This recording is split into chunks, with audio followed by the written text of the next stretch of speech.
Have you ever felt like toxic people are everywhere, lurking like shadows you can't shake? At work, it's the co-worker who feeds off drama, stirring chaos with every word. Among friends, it's the one who subtly chips away at your confidence, leaving you questioning your worth. Even in family, it's the relative who drags you into endless, draining arguments that spiral into nowhere. Most people think the answer is to cut them out, build impenetrable walls, or flee the scene entirely. It sounds like a plan: protect yourself, keep them at bay. But here's the raw truth: that's not winning, that's just surviving. Toxic people are like a virus, thriving only where they find weakness, feeding on your reactions.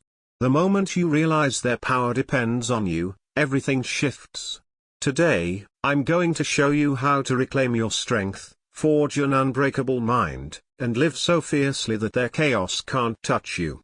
If this sparks something in you, join the Stoic revolution, hit subscribe and let's build an inner fortress no one can breach. Toxic people are an inescapable part of life. You might think the fix is simple: avoid them, ghost them, or change your surroundings entirely. But no matter where you go, they always seem to find you. You dodge one toxic colleague, and another appears, wearing a different face but playing the same old game. You end a draining friendship, only to stumble into another that feels eerily familiar. Why does this keep happening? Because the world is never short of toxic people. It's a feature of human nature, not a bug. The Stoics, those ancient masters of resilience, knew this well. Marcus Aurelius, a man who ruled an empire and faced betrayals daily, woke up each morning and told himself, "Today, I'll cross paths with the arrogant, the ungrateful, the deceitful, and I won't be shocked." He didn't waste energy wishing for a world free of manipulators or liars. Instead, he sharpened his mind to rise above them. That's the first lesson: you can't escape toxic people, but you can craft a mind so strong their poison can't pierce it. When a co-worker mocks you, when a friend betrays your trust, or when a family member wields guilt like a blade, don't flinch. Don't crumble. Just think, here you are, right on cue. In that moment, you've already snatched back control. What breaks you isn't their presence, it's the naive hope that life should be free of them. Even emperors couldn't dodge the cruel or the petty. Why should you expect to? The real question isn't how to avoid them, it's how to stand unshaken when they're all around you. That's where the Stoic journey begins. Think of toxic people as a virus and your mind as the immune system. A virus doesn't destroy you on its own, it needs a weak spot to slip through. The same goes for toxic behavior. An insult, a smirk, a manipulative jab, they're powerless unless you let them in. The Stoic philosopher Epictetus nailed it when he said, "It's not things that disturb us, but our judgments about them."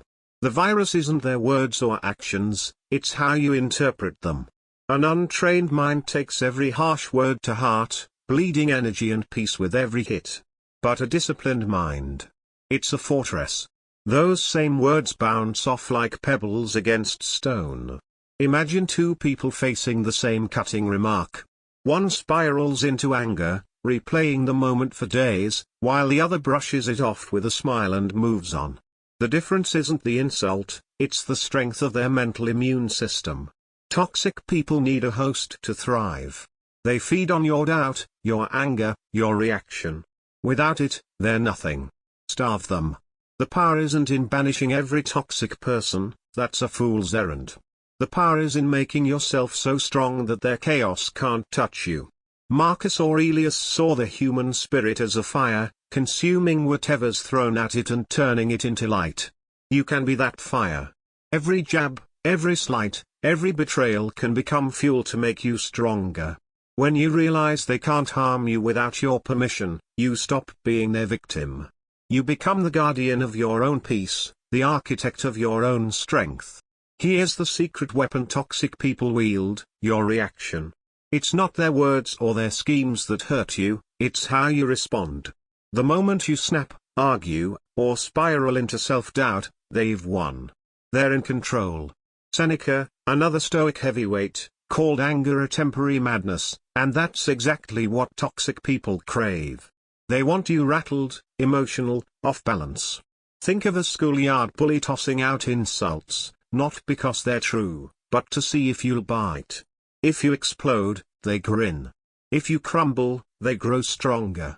But if you stay calm, refusing to play their game, they're left empty-handed. It's the same in every arena: work, family, friendships. Toxic people are addicted to control. They provoke, guilt-trip, and twist reality to spark a reaction. Picture yourself in a heated argument with someone who won't listen. Every word you throw at them is fuel for their fire, every defense a rope they use to drag you into their chaos. But silence. Silence cuts the rope. The Stoics mastered this.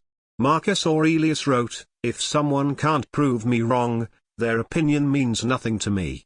That's power, choosing what gets to live in your mind. When the insult lands, when the trap is set, you have a choice: hand over your peace or guard it like a treasure. The moment you stop reacting, they lose their grip.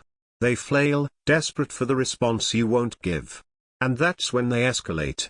When you go silent, don't expect toxic people to back off, they double down.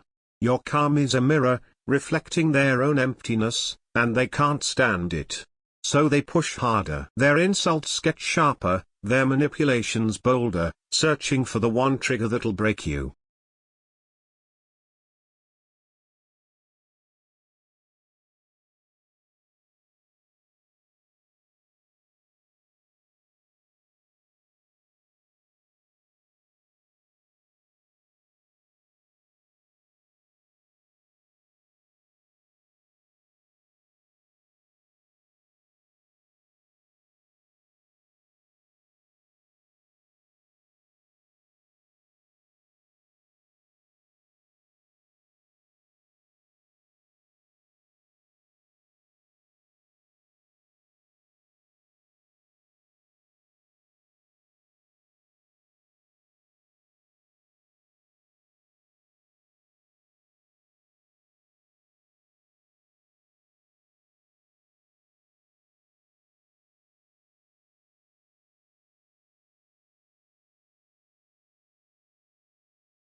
If you're still burning over what you should have said, they're still pulling your strings. True freedom isn't when they leave your life, it's when they leave your mind. To evict them, stop giving their opinions weight. Stop asking, why did they do that? And start asking, why am I still giving them my energy?